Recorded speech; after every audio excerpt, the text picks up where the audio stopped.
Jake Stone sat in the small waiting room and tried not to think about how much he hated being here. The walls were bright white and covered with pictures of alien worlds and happy mixed-species families. Everything looked clean and modern and expensive. It was nothing like the dusty military bases where he had spent most of his life. A young woman with purple hair and metal studs in her nose brought him a cup of coffee. She smiled at him, but her eyes looked cold. Jake could tell she knew who he was and did not like him very much. That happened a lot these days. "Commander Stone, Miss Pierce will see you in 5 minutes," she said. Her voice was sweet but fake. Jake nodded and took a sip of the coffee. It tasted terrible, like chemicals and artificial flavors.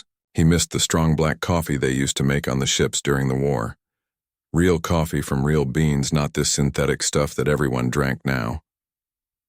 He looked through the glass wall at the studio beyond. It was huge and filled with bright lights and floating cameras. The audience seats were already full of people waiting for the show to start. Most of them looked young, maybe in their 20s or 30s. They wore colorful clothes and had strange haircuts. Some of them were not even human. Jake saw a tall blue creature with 4 arms sitting in the front row. Next to it was a small, furry being with big round eyes. There were at least a dozen different alien species scattered throughout the audience. 20 years ago, Jake would have reached for his weapon. Now he was supposed to smile and pretend they were all friends. The studio door opened and Amanda Pierce walked in. She was younger than Jake had expected, maybe 40 years old with long blonde hair and bright red lips. She wore a tight black dress that probably cost more than Jake made in a month. Her heels clicked on the floor as she walked toward him. "Commander Stone, thank you so much for coming on the show," she said, holding out her hand. Her grip was firm and her smile was perfect. Too perfect. "Just Jake is fine," he said. "I'm retired." Amanda laughed like he had said something funny. Of course. Well, Jake, I hope you're ready for some tough questions tonight. My audience doesn't like to go easy on anyone, especially people in positions of power." Jake almost laughed. He had not been in a position of power for 5 years, not since they forced him to retire after the peace treaties were signed. Now, he lived alone in a small apartment on Mars and fixed broken machines for a living. But he did not bother to correct her. "I've been through worse than a talk show," he said. Amanda's smile got bigger, but her eyes got colder. "I'm sure you have. Well, let's get you set up then." They walked into the studio together. The lights were even brighter than they had looked from outside. Jake squinted and felt sweat start to form on his forehead. He was not used to this kind of attention anymore. A makeup artist ran over and started putting powder on Jake's face. She was gentle, but he still felt uncomfortable. He had not worn makeup since his last official military ceremony years ago. The powder made his skin feel strange and tight. "Just try to relax," Amanda said as she sat down in her chair across from him. "We're going to have a great conversation about the future of human and alien relations. The audience is very excited to hear your perspective." Jake looked out at the audience again. Most of them were staring at him with expressions that ranged from curious to hostile. A few were taking pictures with their devices. One young man in the 3rd row was holding a sign that said, "War criminals must pay." Jake wondered if security had seen it. 30 seconds to air," someone called out from behind the cameras. Amanda straightened her dress and checked her hair in a small mirror. She looked completely calm and confident. Jake envied her for that. He had faced down alien war machines and enemy soldiers without flinching, but somehow this felt more dangerous. "Remember," Amanda said quietly, "this is live broadcast to over 2 billion people across the solar system. Everything you say will be recorded and analyzed. Try not to embarrass yourself." Jake felt a flash of anger at her tone, but he kept his face neutral. He had learned long ago how to control his emotions under pressure. That skill had kept him alive through 3 major battles and countless smaller fights. He would need it tonight. The cameras started rolling and Amanda's whole personality changed. She became warmer and more friendly, like she was talking to her best friend instead of a man she had just insulted. Good evening, everyone, and welcome to Galactic Perspectives. I'm your host, Amanda Pierce, and tonight we have a very special guest. Commander Jake Stone is here to discuss the controversial human-first policies that are being debated in Congress right now. She turned toward Jake with that perfect smile again. Commander Stone, thank you for joining us. You've been quite vocal about your support for these policies. Can you tell our audience why you think humans should put their own species first in a galaxy full of diverse life forms? Jake had expected this question, but it still felt like a trap. No matter how he answered, she would make him sound racist or cruel. He took a deep breath and tried to keep his voice steady. I think humans have a right to protect themselves, he said. We've been in this galaxy for less than 50 years. Most of these other species have been here for thousands of years. They know things we don't know, and they have advantages we don't have. It's only smart to be careful. Amanda nodded like she understood, but Jake could see the attack coming in her eyes. But Commander, don't you think that kind of thinking is exactly what led to the tragic conflicts 20 years ago? The very conflicts that you were involved in? The audience murmured, and Jake felt the mood in the room shift. This was where things would get ugly. He had walked into a trap, and now he would have to fight his way out. But Jake Stone had been fighting his whole life. He was not about to stop now. Amanda Pierce leaned forward in her chair, and her smile became sharper. Jake could feel the trap closing around him like the jaws of a predator. The studio lights felt hotter, and the audience seemed to press closer, even though they had not moved. Let's talk about those conflicts, Commander, Amanda said. Her voice was still sweet, but there was poison underneath. 20 years ago, when humanity first made contact with alien species, you were in charge of ground operations on 3 different worlds. Is that correct? Jake nodded slowly. I commanded ground forces during first contact situations, yes. And, during those operations, how many alien civilians died under your command? The question hit Jake like a punch to the gut. He had been expecting it, but it still hurt. Those numbers haunted his dreams every night. Every face, every family, every mistake that could not be undone. War is complicated, Jake said. We were trying to protect human colonies from attack. Sometimes innocent people get hurt. That's the reality of combat. Amanda's eyes lit up like she had just caught a fish on her line. Innocent people get hurt? Commander, we're talking about over 3,000 alien civilians who died during operations you personally ordered. Children, families, entire communities wiped out because of decisions you made. The audience began to whisper and murmur. Jake heard someone gasp. A few people in the front row shook their heads with disgust. The blue alien with 4 arms stood up and walked out of the studio. Its footsteps echoed in the sudden quiet. You're oversimplifying what happened, Jake said, trying to keep his voice calm. We were defending human settlements from raiders.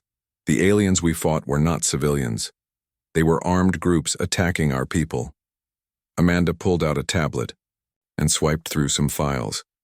But according to these reports, many of the casualties were found in their homes, not on battlefields. Families hiding in basements, children in schools. How do you explain that, Commander? Jake felt his chest tighten. Those reports had been classified. How did she get them? And why were they not showing the full picture? The reports she was reading from did not mention the human civilians who had been slaughtered first. They did not talk about the alien weapons that could destroy entire city blocks.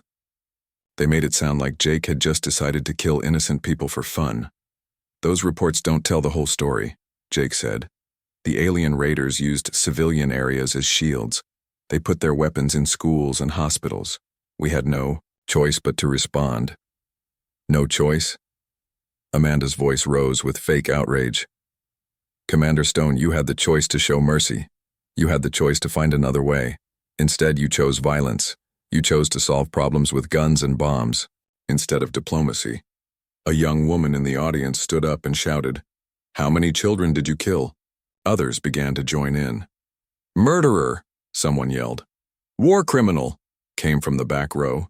Jake's face turned red, but not from shame. He was getting angry. These people had no idea what it was like out there. They lived safe lives, uncomfortable worlds where the worst thing that happened was running out of their favorite coffee flavor, They had never seen alien raiders burn human settlements. They had never held dying friends in their arms or made impossible choices with no good options. "You people don't understand," Jake said, his voice getting louder. "You think war is like a movie where everyone follows rules and nobody innocent ever dies. But real war is messy. Real war is about survival. Those aliens were not peaceful refugees.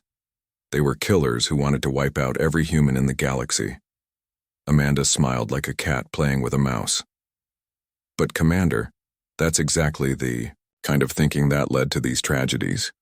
You saw all aliens as enemies instead of potential friends. Your outdated military mindset made you unable to see peaceful solutions." She turned to face the cameras directly. "Ladies and gentlemen, this is what I mean when I talk about the old guard holding back human progress.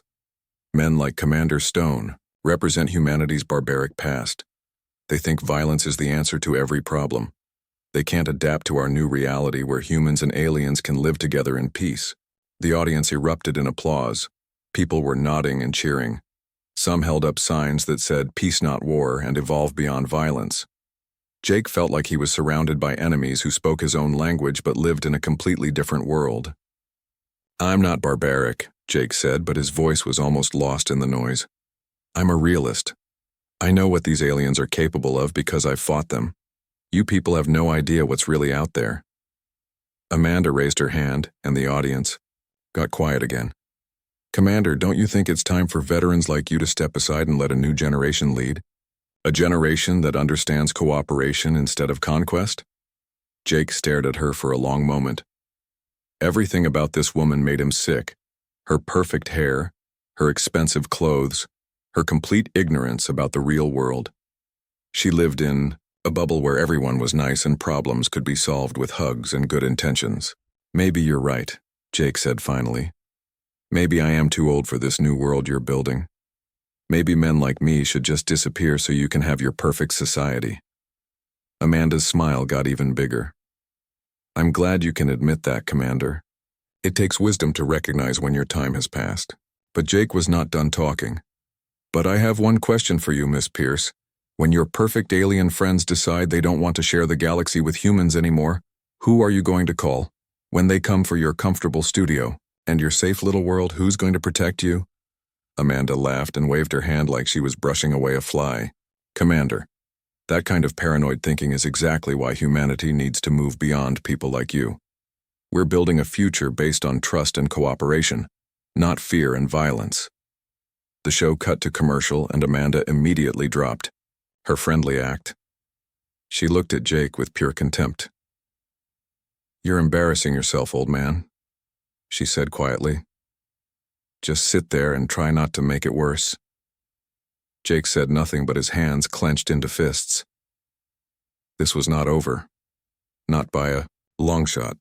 The commercial break ended and Amanda Pierce straightened her dress. Her makeup artist quickly fixed her lipstick while Jake sat alone in his chair. Nobody came to help him. Nobody asked if he needed water or if he was okay. He was already being treated like a criminal. "Welcome back to Galactic Perspectives," Amanda said as the cameras started rolling again. "We're here with former Commander Jake Stone, discussing his role in the tragic conflicts of 20 years ago." She looked directly into the camera with her most serious expression. "Before the break, we were talking about the civilian casualties that occurred under Commander Stone's command. But I have something even more disturbing to share with our viewers tonight." Jake felt his stomach drop. What else could she possibly have? He had already been investigated by 3 different military boards. Every action he took during the war had been reviewed and approved. He had followed orders and done his duty to protect human lives. Amanda held up a small device that projected a holographic screen above the studio floor. "I have obtained exclusive footage from the Battle of Kepler 7. This has never been shown to the public before." The hologram flickered to life and Jake saw images he recognized. It was his unit 20 years ago, moving through the ruins of a destroyed alien settlement. The soldiers looked young and scared. Jake himself appeared in the corner of the image, giving orders to his men. But something was wrong. The footage looked different from what Jake remembered. The alien buildings in the video looked undamaged. like they had been homes and shops instead of military bunkers. The aliens in the footage looked like they were running away instead of attacking, as you can see, Amanda said. This footage clearly shows Commander Stone's forces destroying what appears to be a peaceful alien village. Watch carefully as his soldiers enter buildings that show no signs of weapons or military equipment. Jake watched in horror as the hologram showed his men entering buildings and explosions following behind them. It looked like they were just destroying everything for no reason. But that was not what happened. Those buildings had been full of weapons and alien fighters. The explosions came from booby traps that the aliens had set. "This is not accurate," Jake said, his voice shaking. "That footage has been altered. Those buildings were military targets. We were under heavy fire." Amanda turned to him with fake sympathy. "Commander, I understand this must be difficult to watch, but the evidence is clear. This footage was recovered from military archives just last week. Are you saying our own military is lying?" The audience began to murmur again. Jake heard people whispering words like cover-up and conspiracy. A few people started booing. Someone in the back shouted, "Tell the truth." Jake stared at the hologram as it continued to play. Everything looked wrong. The timestamps were different from what he remembered. The angle of the sun was wrong for the time of day when the battle happened. Even the uniforms his soldiers wore looked slightly different. "Where did you get this footage?" Jake asked. Amanda smiled. "From a reliable source within the military. Someone who believes the truth should finally come out." The hologram showed more scenes that made Jake's unit look like monsters. His soldiers appeared to be shooting at unarmed aliens. Buildings full of families seemed to explode for no reason. Everything looked like a massacre instead of a battle. But Jake knew the truth. He had been there. He had seen the alien weapons that could cut a man in half. He had watched his friends die from alien poison gas. He had made hard choices to save human lives. None of that showed up in this footage. "This is fake," Jake said louder. "Someone has changed this footage to make it look like something it wasn't." Amanda shook her head sadly. "Commander, denial is a common response to trauma, but we have multiple sources confirming the authenticity of this footage. 3 independent experts have verified that it hasn't been altered." She turned back to the camera. "This is why we need new leadership for humanity. Men like Commander Stone are trapped in the past. They can't accept responsibility for their actions. They blame everyone else instead of facing the truth about what they've done." The audience erupted in angry shouts. People were standing up and pointing at Jake. Someone threw a plastic bottle that bounced off his chair. Security guards moved closer, but they seemed more interested in protecting Amanda than stopping the crowd. Jake felt completely alone. Everything he had fought for, everything he had sacrificed, was being destroyed by lies. His reputation was being murdered on live television, and there was nothing he could do to stop it. "You don't understand," Jake said desperately. "Those aliens were not innocent. They had killed hundreds of human colonists. We were trying to save lives." "Whose lives, Commander?" Amanda asked. "Because according to this footage, the only lives being taken were alien lives. Children, families, innocent beings who just wanted to live in peace." The hologram showed more scenes that Jake knew were impossible. Alien children running from human soldiers. Families being separated. Peaceful communities being destroyed. It was like watching a nightmare version of his own memories. Jake's hands started shaking. Not from fear, but from rage. Someone had spent a lot of time and money creating this fake footage. Someone wanted to destroy him and everything he stood for. But who? And why now? "I think we've seen enough," Amanda said, turning off the hologram.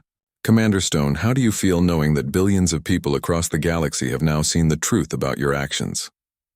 Jake looked out at the audience. Every face showed disgust, anger, or disappointment. These people already believed he was a monster. The fake footage had just confirmed what they wanted to think about him. His career was over. His reputation was destroyed. Everything he had worked for was gone. In the space of 1 hour, he had become the most hated man in the solar system. "I served my species," Jake said quietly. "I did what I had to do to protect human lives. If that makes me a monster in your eyes, then so be it." Amanda nodded like a teacher whose student had finally learned an important lesson. Thank you for your honesty, Commander. I think our audience can see clearly now what kind of man you really are. The show ended, and Jake sat in his chair as the audience filed out. Many of them stared at him as they left. Some took pictures. A few made rude gestures. Jake felt like an animal in a zoo. His life as he knew it was over. But somewhere deep inside, a small voice told him that this was not the end of his story. Someone had gone to a lot of trouble to destroy him. That meant he was still dangerous to someone. Jake Stone had been defeated tonight, but he was not dead yet. Jake Stone sat in his small apartment on Mars and watched his life fall apart on the internet. The video from Amanda Pierce's show had been posted everywhere. People were sharing it, commenting on it, and making their own videos about it. Everyone had an opinion about what a terrible person he was. His personal message box was full of angry messages. People called him names that would have started fights in his younger days. They said he should be put in prison or worse. Someone had found his address and posted it online. Now protesters were gathering outside his building. Jake turned off his computer and walked to the window. Down in the street, he could see about 30 people holding signs. Some of the signs had pictures of alien children with words like, "Never forget and justice for the innocent." Other signs just said war criminal with his picture underneath. The crowd was getting bigger every hour. Jake had already gotten 3 messages from his landlord asking him to leave. The building manager said the other residents were complaining. Nobody wanted to live near the most hated man in the solar system. Jake made himself a cup of real coffee and tried to think. Something about that footage still bothered him. It was not just that it looked fake to him. There were details that were completely wrong. The weapons his soldiers carried were the wrong model. The vehicles in the background were types that had not been built yet when that battle happened.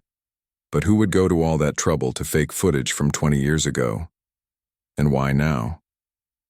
Jake had been retired for 5 years. He was not important anymore. He fixed broken machines and lived quietly. Why would anyone want to destroy him? His doorbell rang and Jake looked through the security camera. A young man stood outside, maybe 30 years old, with short brown hair and nervous eyes. He kept looking around like he was worried someone might see him. Jake had never seen him before. "Can I help you?" Jake asked through the intercom. "Mr. Stone, my name is Danny Murphy. I'm a journalist. I think we need to talk." Jake almost laughed. "Another journalist? I think I've had enough of journalists for one lifetime." "Please," Danny said. "I used to be a Marine. I served in the Second Titan War. I know what real combat footage looks like, and what you saw on that show was not real." Jake paused. Something in the young man's voice sounded honest, different from Amanda Pierce and her fake concern. Jake buzzed him up. Danny Murphy was shorter than he looked on the security camera, but he had the straight back and quick eyes of a soldier. He wore simple clothes and carried an old leather bag. When he shook Jake's hand, his grip was firm and his calluses felt familiar. "3rd Marine Division," Danny said. "I did 2 tours fighting the Centauri rebels. Saw some nasty stuff." Jake nodded. He could always tell when someone had really been in combat. They moved differently and their eyes saw things that civilian eyes missed. "What do you want from me?" Jake asked. Danny sat down and opened his bag. "I want to find out who's trying to destroy you and why. That footage from the show was fake. I've been looking at it for 3 days and I can prove it." He pulled out a tablet and showed Jake a frozen image from the hologram. "Look at this building in the background. See that antenna on the roof? That's a Type 7 communication array. They weren't invented until 15 years ago. This footage is supposed to be from 20 years ago." Jake looked closer. Danny was right. Jake remembered those antennas from later battles. They definitely had not existed during the Kepler-7 fight. "There's more," Danny continued. "The uniforms your soldiers are wearing have digital camouflage patterns that were introduced in 2387. The Battle of Kepler-7 happened in 2385. Someone built this fake footage using equipment and uniforms from the wrong time period." Jake felt hope rising in his chest for the first time in days. "Can you prove this?" "I'm working on it," Danny said. "But I need your help. I need to know exactly what happened during that battle. The real story, not the fake one." Jake closed his eyes and remembered. It had been a hot day and the alien settlement was built into the side of a mountain. His unit had been tracking a group of raiders who had attacked a human farming colony.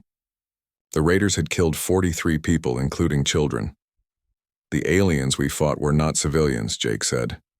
They were a military unit that had been hitting human settlements for months. They used the settlement as a base because they knew we would be careful about civilian casualties. What kind of weapons did they have? Danny asked, taking notes.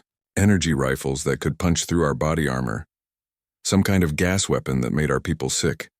And they had these small bombs that they could throw like grenades, but they exploded with the force of artillery shells. Danny nodded. None of that shows up in the fake footage. In Amanda Pierce's version, your soldiers look like they're just destroying everything for fun. Jake told Danny everything he could remember about the battle.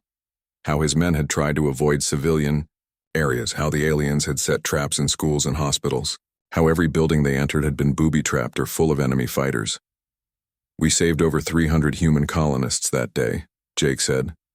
But all anyone remembers now is Amanda Pierce's fake footage. Danny put his tablet away.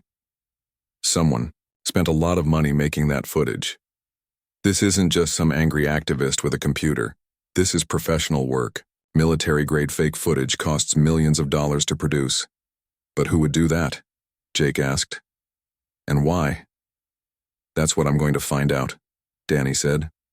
But I have to warn you, this might get dangerous. Someone with the resources to fake military footage and plant it on the biggest talk show in the galaxy is not going to be happy when we start digging around. Jake almost smiled. Son, I've been in danger my whole adult life. A little more won't hurt. Danny stood up to leave. I'll be in touch. Don't trust anyone else until we figure out what's going on. And don't go anywhere alone if you can help it. After Danny left, Jake felt different. For the first time since the show, he felt like he might be able to fight back.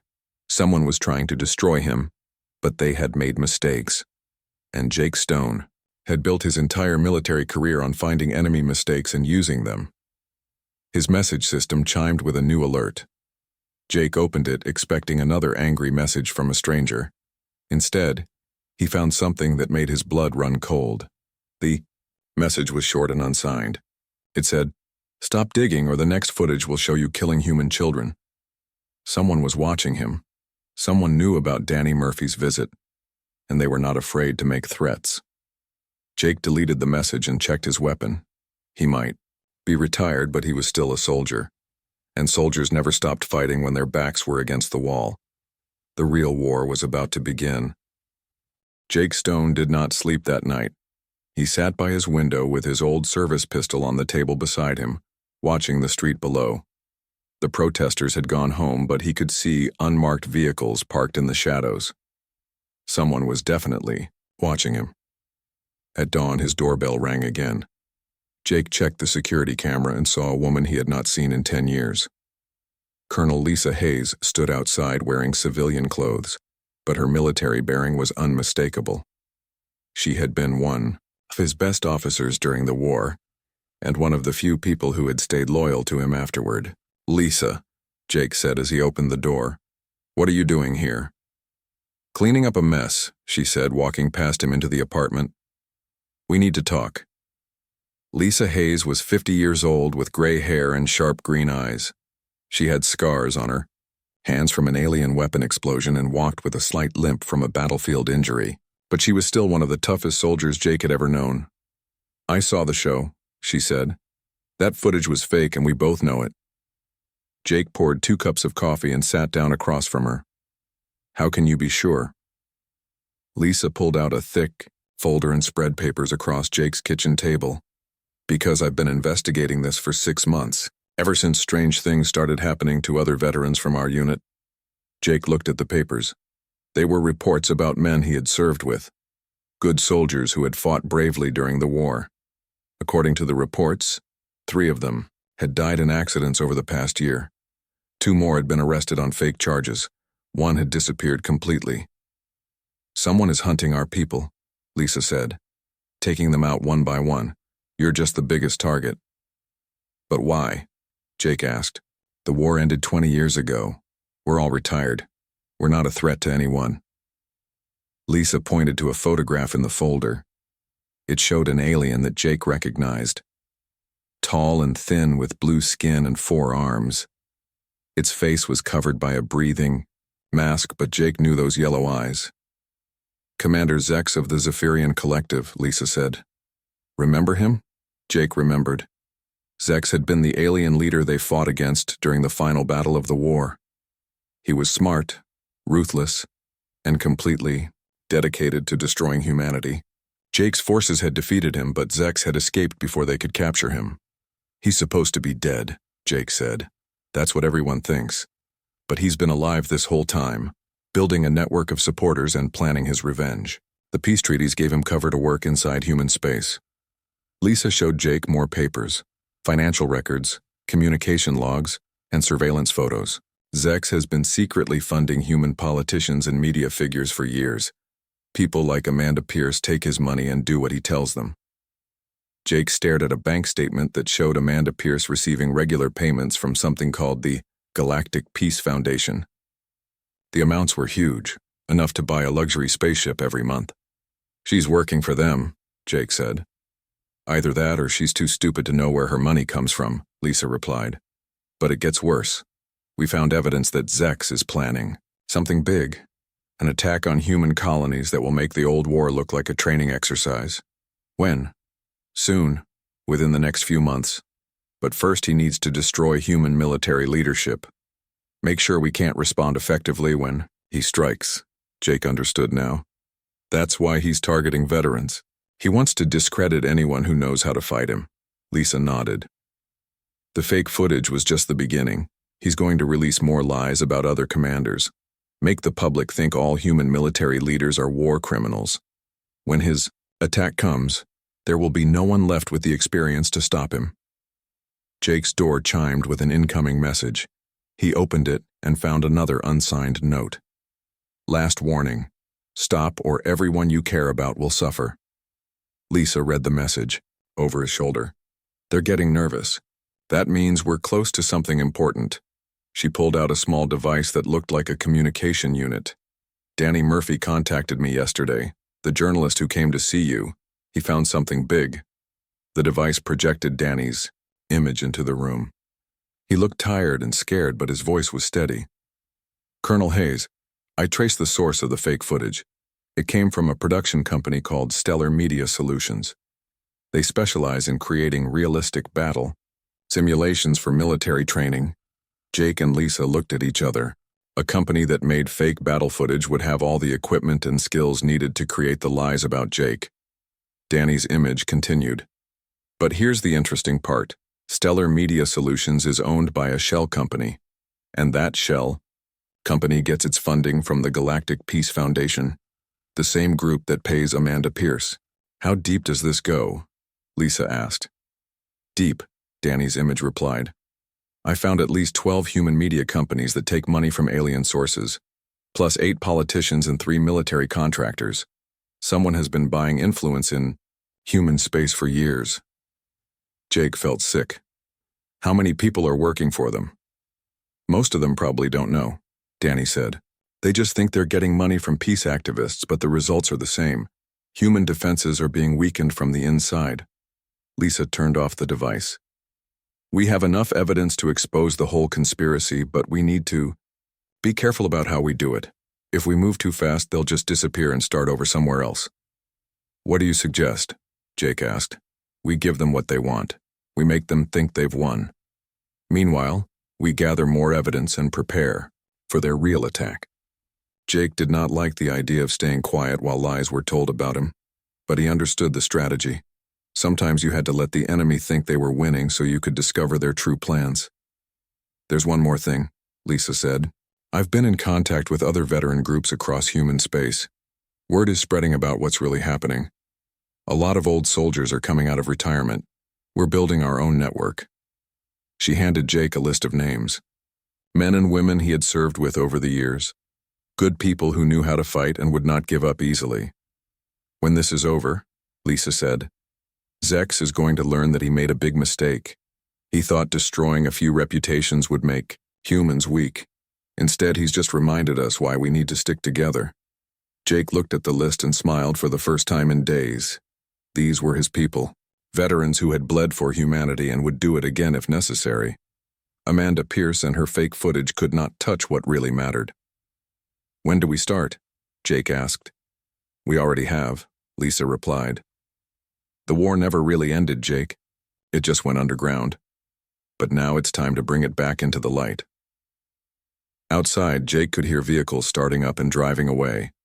The watchers were leaving, probably thinking their threats had worked. They had no idea that they had just awakened something much more dangerous than one old soldier. They had awakened all of them. 3 weeks later, Jake Stone sat in the same chair across from Amanda Pierce. But this time, everything was different. The studio felt smaller, and Amanda looked nervous.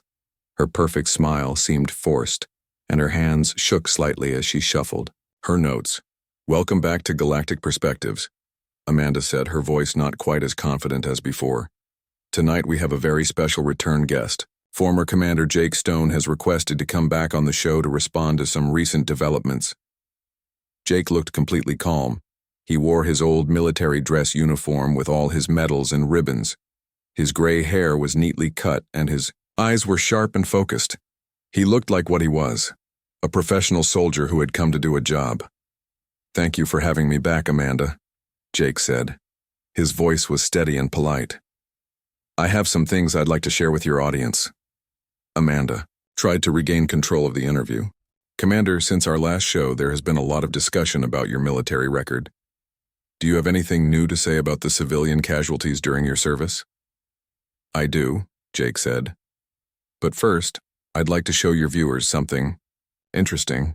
Jake pulled out a small device and activated it. A holographic display appeared above the studio floor, just like the one Amanda had used 3 weeks ago. But this time, the images were different. "This is the real footage from the Battle of Kepler 7, Jake said. "Notice the timestamp in the corner. Notice the weapons my soldiers are carrying. Notice the alien fighters shooting at us from those buildings." The hologram showed the true battle. Jake's soldiers were clearly under attack from alien fighters who were using civilian buildings as cover. The humans were trying to minimize damage while defending themselves. It looked nothing like the fake footage Amanda had shown. "This is very different from what you showed before," Jake continued. "In your footage, my soldiers looked like they were attacking innocent civilians. In the real footage, we were clearly defending ourselves against armed enemies." Amanda's face went full. "Where did you get this footage?" "From the same military archives where you got yours," Jake said. "The difference is that mine is real." Jake activated another display. This one showed financial records, bank statements, and communication logs. Amanda's name appeared on several documents. "These records show that you, Amanda Pierce, have been receiving regular payments from an organization called the Galactic Peace Foundation. Over the past 3 years, you have received more than 5 million credits from this group." Amanda started to speak, but Jake held up his hand. "The Galactic Peace Foundation is a front organization funded by Commander Zex of the Zephyrian Collective, the same alien commander who led attacks against human colonies during the war. The same alien who has been working to weaken human defenses for the past 20 years. The studio audience began to murmur. These were different people from the audience 3 weeks ago. Many of them were veterans and their families. They had come to hear the truth. Jake showed more evidence. "Commander Zex has been secretly funding human media companies, politicians, and activists. His goal is to make humans distrust their own military leaders. He wants us to be unprepared when he launches his next attack on human space." "This is ridiculous," Amanda said, but her voice was weak. "You're making up conspiracy theories because you can't accept responsibility for your actions." Jake smiled. "Am I? Then perhaps you can explain why 3 companies that produce fake military footage have received money from your Galactic Peace Foundation. Or why 12 human media organizations have been paid to run stories that make human veterans look bad." Danny Murphy stepped out from behind the cameras. He had been working as a technical assistant for the show, gathering evidence. He carried a tablet full of information. "Miss Pierce," Danny said, Can you explain why your personal bank account received a payment of 50,000 credits just 2 days before you aired the fake footage about Commander Stone? Amanda looked around the studio like a trapped animal. Her perfect composure was falling apart. I don't have to answer your questions, she said. Actually, you do, said a new voice from the back of the studio. Colonel Lisa Hayes walked in wearing her full military uniform. Behind her came 6 military police officers. Amanda Pierce, Lisa said. You are under arrest for accepting money from enemy agents and broadcasting false information during wartime. You have the right to remain silent. Amanda tried to run, but the military police caught her easily. They led her away. She screamed at Jake. You don't understand, the war is over, we need peace. The war was never over, Jake said calmly. You just helped the enemy fight it differently. Jake turned to face the cameras directly. Ladies and gentlemen, what you have seen tonight is just part of a larger conspiracy.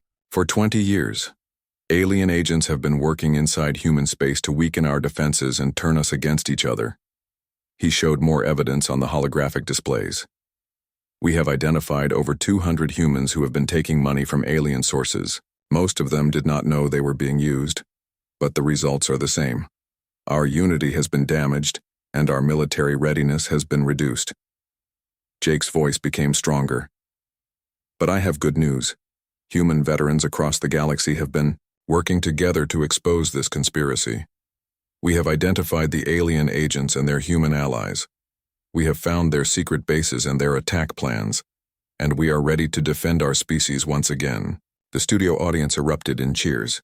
People were standing and clapping. Someone in the back row shouted, "Welcome back, Commander." Jake held up his hand for quiet. In 48 hours, Commander Zex and his forces will launch a coordinated attack on 12 human colonies. They think we are weak and divided. They think 20 years of propaganda has made us forget how to fight. Jake's eyes were hard as steel. They are wrong. Human fleet units are already moving to intercept their attack ships. Our ground forces are preparing to defend our worlds, and every veteran who was supposedly too old or too violent for this peaceful galaxy is putting on their uniform again. The cameras zoomed in on Jake's face. Commander Zex, if you are watching this, I have a message for you. You made a mistake when you tried to destroy me. You reminded humans why we need soldiers. You reminded us that peace is not free and freedom is not guaranteed. Most importantly, you reminded us that when humanity is threatened, we fight back. Jake stood up and straightened his uniform. To every human watching this broadcast, remember what you have learned tonight. Remember that there are people who want to destroy everything we have built.